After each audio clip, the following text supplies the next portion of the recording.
कर्तव्य कर्म को ना करना ये प्रमाद है और ना करने योग्य को करना ये प्रमाद है। अगर प्रमाद है तो ना वो भक्त है, ना वो ज्ञान मार्ग में है, ना किसी सतमार्ग में है। वो अज्ञानी है।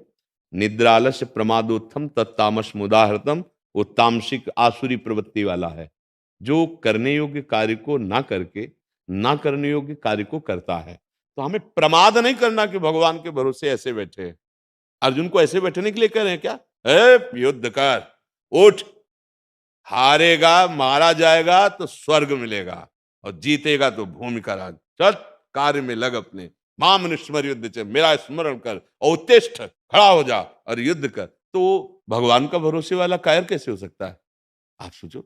अब जैसे कि हम ऐसे हाथ पे हाथ रखे हैं और जो होना होगा सो, ये पशुवत बुद्धि है। नहीं, हमें जो कर्तव्य मिला है उसे हम कर रहे हैं। हाँ, परिणाम में पूर्व संस्कारवश, जैसे हमारा कोई पाप प्रबल है और हम बहुत अच्छे पढ़े लिखे हैं, डिग्री हमारे हाथ में, जहाँ जाओ वहां से हमें तिरस्कार कर दिया जाता है। अब मैं क्या करूं? जितना पैसा नहीं था उससे भी हमने पैसा कर्जा लेके, या हमारे पिता ने मेहनत करके हमको पढ़ाया, आज उनको सुख देने की बात है, मुझे नौकरी नहीं मिल रही। अब मैं क्या, निराश हो जाता है। जब कोई खिलाड़ी हार में पहुंचा, विजय नहीं मिली, वो निराश हो जाता है। व्यापारी व्यापार के परिणाम में जब ये पता चला कि घाटा आ गया, तो वो निराश हो जाता है। तो हमें चाहिए कि परिणाम में हम प्रभु के ऊपर विश्वास रखें और परिणाम आपका कभी निष्फल नहीं जाएगा। जैसे आपने बहुत मेहनत की और फल नहीं मिला अभी, तो आप निश्चित समझिए इस मेहनत का फल कहीं मिलने वाला है। वो मिलेगा, वो व्यर्थ नहीं जाएगा। कोई भी कर्म बिना फल दिए नहीं रह सकता।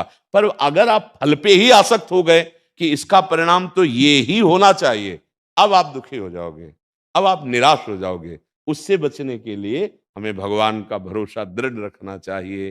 जहां निराशा हो रही हो, जहां दुख में फंसे हो, जहां विपत्ति हो, जहां संकट लगे, वहां तुम्हारा भरोसा काम करेगा।